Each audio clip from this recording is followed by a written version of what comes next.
Hey everybody, that's my first time commentating on a race. That's a Verrazano Bicycle Shop Saturday Points Series. It happened on Saturday, 2 weeks ago. That was my second win in a row actually. So we started about 20, 25 maybe in the field, mixed field, 4 or 5, women as well by the way. Some strong women in the race. And as you can see right now from the gun, the wind actually is very strong headwind at that point. So remember that the last stretch actually, when you come into the line, is a very strong headwind.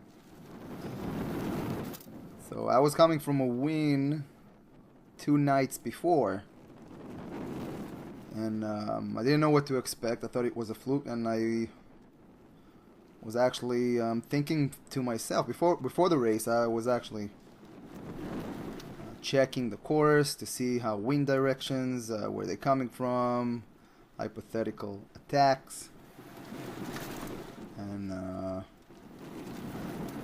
at that point, for example, where you see right now, there's a very strong left to right wind coming. So as you can see, the echelon is forming to the right.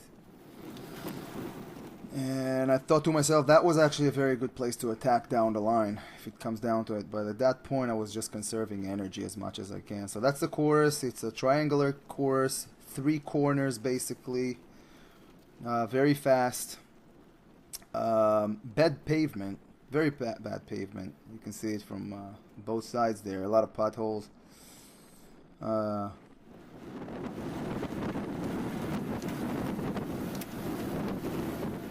So the wind is coming here left to right, as I said, and soon we're going to make a very sharp right corner where we're going to have a stretch where we're going to have very strong backwind, which will help me down the line.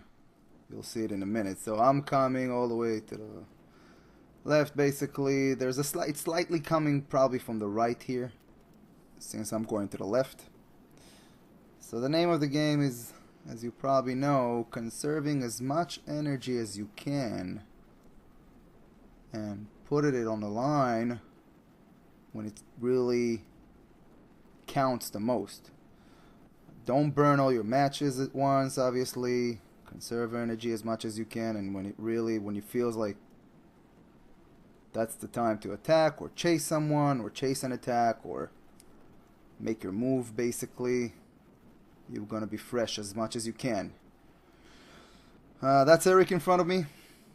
Very strong dude. We were riding together almost the entire season, and we were together in a few breakaways. And as you can see in a minute from now, we were in a breakaway that race as well. On his right you can see Cara, very strong sprinter, winning almost every race he's coming into, especially if it comes down to a bunch sprint. Very strong sprinter. Where's old Black? He actually took second on this race as well. So once again, the wind here, as you can see, we're coming down to the finish line. I mean, that's the first lap, obviously. The wind here is coming, very strong headwind from right to left. And I'm trying to conserve as much energy on the left. So as you can see in the distance, the finish line is coming soon. We're within 45 minutes of about, I'll say, what is it, 8 to 9 laps. Each lap is 5 minutes about, maybe more than that. We're gonna end the race.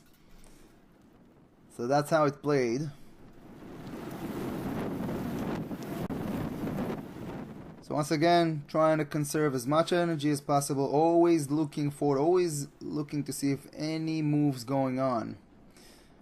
So that was basically the first half of the race. Here I forward the race towards the middle of it basically, and there's a prim here. I think it was the second prim. As you can see, people were sprinting, so the field is a little bit broken up at that point. And I'm trying to assess what's going on, if there are any strong people down, up the road. if I should hear. That's a strong guy on my left. I don't know his name, really, but I know him from other races, so that's a good guy to work with. And at that point, I'm not sure yet. That's a good move to chase. A very strong headwind here, if you remember.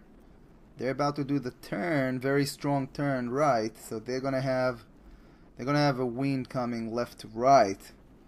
I'm gonna do the turn right now, trying to figure if I want to chase that one or not. After that sprint we just had for $20, by the way. We have like 2 or 3 sprints for $20 each race. And I'm not getting so much shield from the wind here. Again, remember, left to right. Trying to figure what am I doing. And Eric just went up the road, as you can see. Eric is going up there, disappearing. So now we have 3 riders up the road. And at that point, when I saw the guy on the right attacking, I'm telling myself, okay, I'm going to use him as a springboard. So I'm giving everything I have right now, catching him. And when I see he's slowing down, I'm just hammering as hard as I can. At that point right now, I wish I had my rear camera angle here. I opened a big gap right away on the field, and I knew that's the time to hammer it basically and try to catch the 3 ahead. So 3 guys just formed the breakaway up front. You can see them up the road. They have maybe 10 seconds. The rest of the field after the prim is behind me. I'm just passing here another guy from a different field.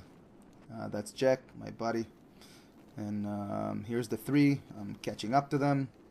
Obviously, that requires a huge effort to close that gap.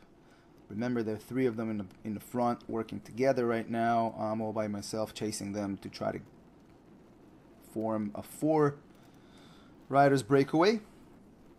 And I did it. Obviously, I was gassed here. To be honest, I was really on my red. So at that point, I don't know if you can hear it at the video, I told him to get in, and I needed like a little break for a minute. So as soon as I got here, I was trying to recover. We're now a 4-man breakaway on the field. We don't have much more than maybe 10 seconds, 15 seconds the most. And yep, I told the Verrazano guy as well to get in before I'm gonna do my share, trying to recover from that short burst I was just doing, just to bridge that. And at that point, again, a headwind. I figured, okay, I have to start doing my share, trying to make that breakaway succeed. I was working together with them. So there again, the strong guy I was telling you before is in the front. A very strong dude, basically pulling. I think we were doing 2, in retrospect, when I'm looking at it now, 2 long of a pulls per rider. Each rider should pull not more than like 10 seconds, the most. And try to keep it as steady as possible. But Eric especially, Eric doing very long pulls. So I'm getting into my aero position here. I'm telling everybody to be as aero as possible here, because remember, again, it's a headwind. I'm with my elbows on my handlebar, as aero as I can, hammering, and that's it. That's my pull. Now I think Eric comes behind me on the right. You'll see, doing his share, and we formed a nice little breakaway here. I'm gonna fast forward it. Because that's what we did basically for the next lap. We worked together for like 2 laps up front, but unfortunately they caught us back within 2 laps to go, maybe 3 laps to go, something like that. So once again, we're all working together. Here's that right-hander, very strong backwind here.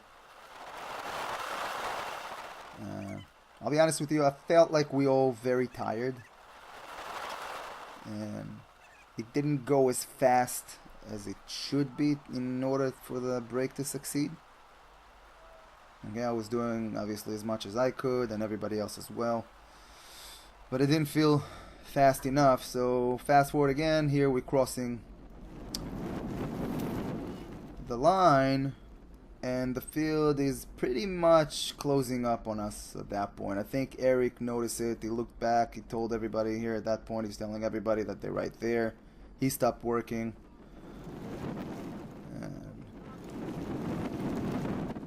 I don't know. Maybe at that point, if we would have hammered and kept going, you never know. Sometimes the field behind can have one moment of hesitation, and that's it. It's the elastic will snap. But they were just there, and you'll see them right now. We're going to do a right corner there. I stopped working myself because I figured, listen, they just caught us. No reason for us to keep on working and pulling everybody else. So I'm pulling to the right. Here you see everybody else coming to the left. I was pretty much gassed.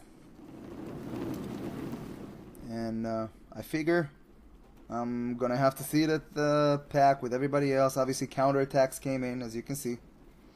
I couldn't follow. I was very tired. I'll be honest with you, I didn't think I'm gonna contend even the sprint or do anything else in a race, but I told myself if I learned one thing from the races, from past races, just don't give up, just stay in the field. You never know what's gonna happen. So again, fast forward, that's the last lap, and I'm in the field conserving energy at that point for 2 laps after the breakaway attempt. And I was telling myself maybe I should try that attack that I was planning at the beginning of the race when I checked the course at that stretch where right now after the corner where the wind is coming left to right. And after 2 laps of recovering, I wasn't sure I can still do it. I mean, I wasn't 100% fresh, obviously. But I told myself if I stay here in the sprint, there's no way for me to obviously win or even get first 5 place. Maybe that will be good because people here are fresh. You have Carl, the sprinter, is a very strong sprinter. So at that point, I'm trying to go from my right. I actually slowed down. I sneaked up on the right of the field because, again, the wind is coming from the left, and right here. That was the attack. There you go. Wasn't such a strong sprint, just 1,000 watts. But I didn't want to burn myself completely. You have to remember, you have to create the gap, but you have to sustain it. So as you can see, the pace picked up dramatically right now. I'm doing about 600 watts at that point. There's a big gap opening behind, and I played it correctly with the wind. I came from the right. So in order for the rest of the field obviously to catch up, they have to work just as hard. Here is the right turn, second to last turn.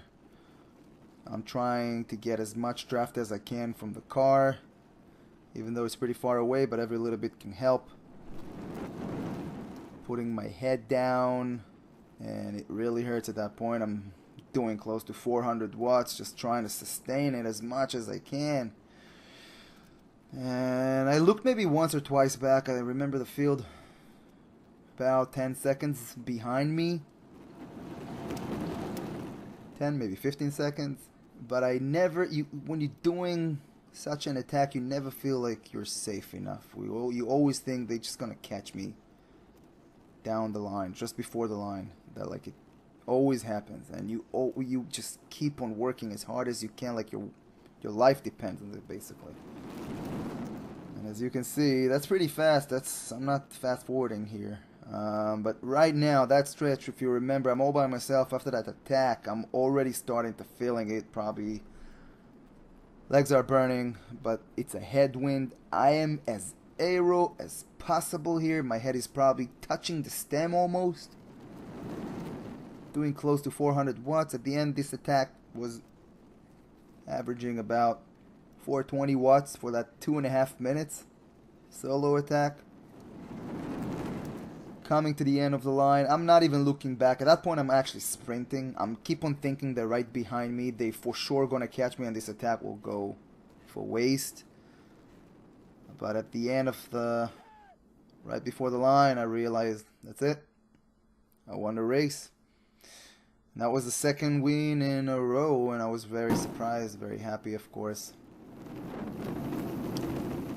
they all came back after that. And Carl, obviously the strongest sprinter, got second place. As expected, he came to congratulate me. There you go. Very strong rider. Just upgraded to category 3, by the way. And this is it. So I hope to make some more of those down the line, and commentating on more races that I'll do. Thanks for watching.